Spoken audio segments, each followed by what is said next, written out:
اعلموا أنما الحياة الدنيا لعب ولهو وزينة وتفاخر بينكم وتكاثر في الأموال والأولاد كمثل غيث أعجب الكفار نباته ثم يهيج فتراه مصفرا ثم يكون حطاما وفي الآخرة عذاب شديد ومغفرة من الله ورضوان وما الحياة الدنيا إلا متاع الغرور. سلام الله عليكم ورحمة الله وبركاته. يوم جديد وبداية جديدة ويلا بينا. بس وانت بتبدأ يومك كده النهاردة كنت قرأت مقولة جميلة بصراحة فهقول لك عليها. كان بيقول لك ايه؟ لا تستقبل اليوم بنفس القلب الذي أمسيت به البارحة، فالله عز وجل جدد لك يوما آخر لتعود إليه وتستدرك ما فاتك. لا تجعلن ذنب الأمس يقعدك عن توبة اليوم. عارف في بداية ساعة ما بتيجي تبدأ أي حاجة بتحس بشوية تخبطات كده وشوية ضربات ممكن تحصل لك في البداية. شوية الحاجات دول انت بس بتبقى محتاج تصبر عليهم لحد ما يعدوا. بعد كده بتلاقي الدنيا ربنا فتح عليك. طب ازاي؟ هقول لك مثلا. عارف مثلا ساعة ما تيجي تبدأ مذاكرة انت بتبص بتروح تجيب اكل وتروح تجيب شرب، ايدك عماله تجري على التليفون، عمال تحس بنعس، عمال تحس ان انت مش في المود، عمال يعني ايه، عارف انت زي ما يكون الشيطان عمال يصبط فيك يصبط فيك يصبط فيك، وبتبقى بمثابه برضه اختبار من ربنا. عارف اللي هو بيشوف هل انت صادق في اللي انت مقبل عليه فعلا، ولا انت بتعمل تأدية واجب. فاهمني؟ فانت بس الحته دي بتبقى محتاج تصبر عليها شويه. مثال تاني، مثلا عندك حفظ القرآن. مثلا تيجي تحفظ قرآن تلاقي في البداية يعني حفظك قليل، مش منتظم، مش عارف اللي هو تراجع كده، فاهم؟ شغل جديد تلاقيك لسه العلاقات مع الناس مش تمام، انت ما انتش مرتاح في الشغل، يعني حاسس ان ده مش مكانك، حاجات كده، فاهم انت الحوارات دي؟ عارف انت الحوارات دي بس هي بتبقى انت محتاج ان انت تصبر عليها، بس محتاج ان انت تصبر عليها وهتلاقي بعد كده ربنا فتح عليك. يعني انت مثلا هل مثلا اول جلسة مذاكرة في اليوم زي مثلا جلسات المذاكرة بتبقى في نص اليوم؟ لا طبعا، مستحيل.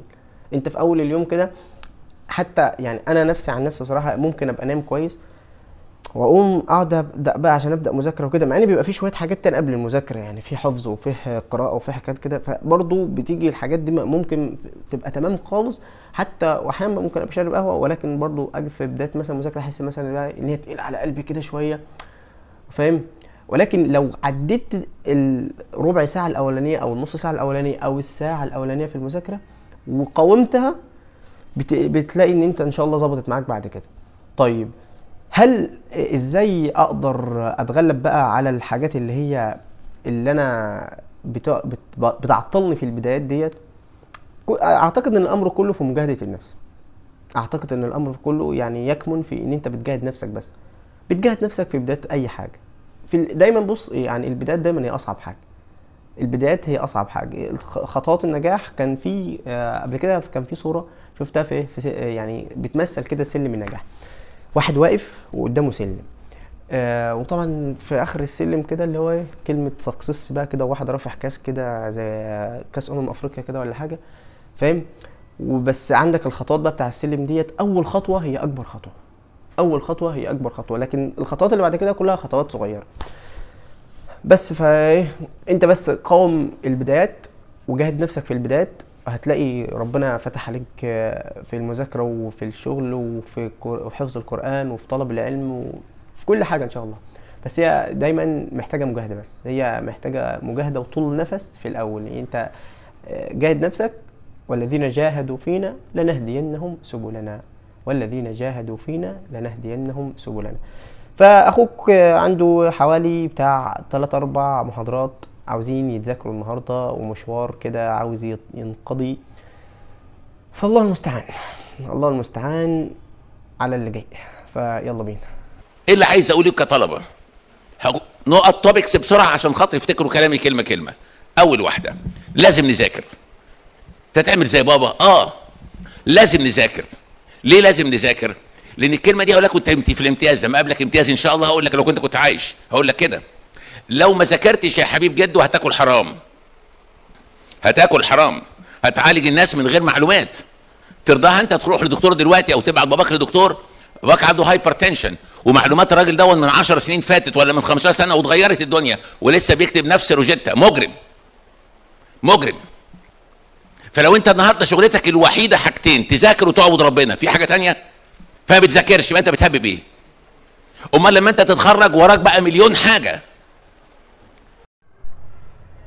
بس يا سيدي الحمد لله استمحت اول محاضره وذاكرتها الحمد لله، والظهر اذن نزلت صليت.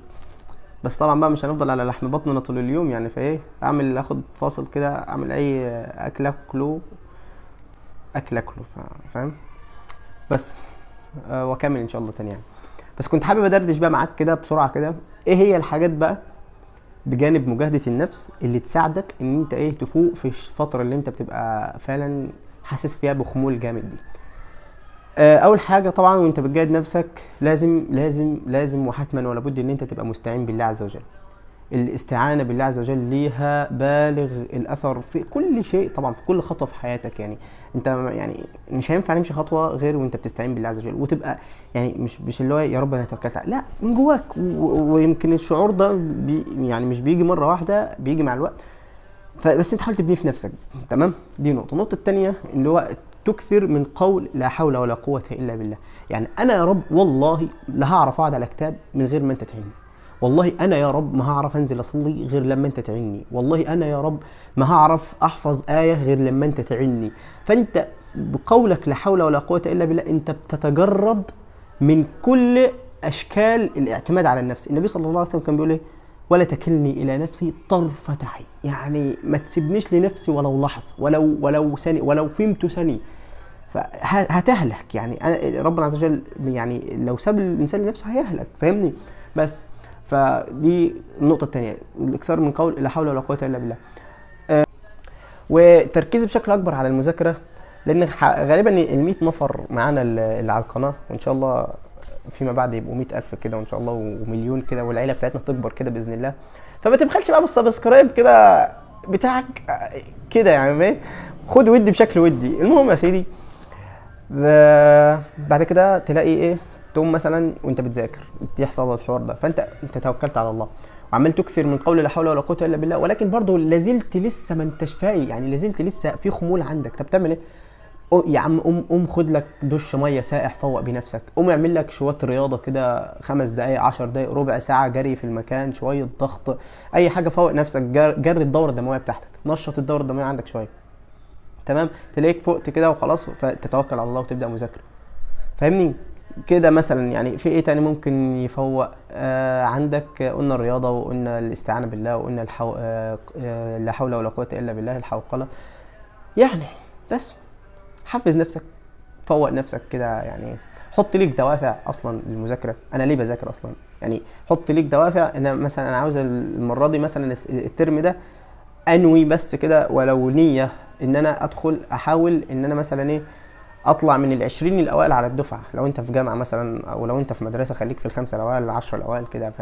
يعني انا نيتي مثلا ان انا اعلي الGPA بتاعي مثلا، انا ناوي الترم ده مثلا اعلي الGPA بتاعي كده، فاهم؟ خليك نوايا بحيث ان هي تكون ليك دوافع. الحاجه اللي بتعملها وانت عندك دافع بيبقى يعني حتى وانت في ظروف صعبه بتقدر تعملها، وبتيجي على نفسك وبتحاول تعملها. ليه؟ لان انت عندك غايه في الاخر من اللي انت بتعمله ده. بس فاتمنى تكون انت الفكره واصله لك يعني، فهمتني؟ بس يا سيدي، ولو انت بقى عندك اي معلومه تانية او اي نصيحه تانية نفوق بيها نفسنا، كلنا يمكن تقريبا بنعاني من الحوار ده، قول لنا عليها في الكومنتات، وان شاء الله يبقى ليك الاجر يعني. بس يا سيدي ده كان كل اللي في الحوار يعني تقريبا.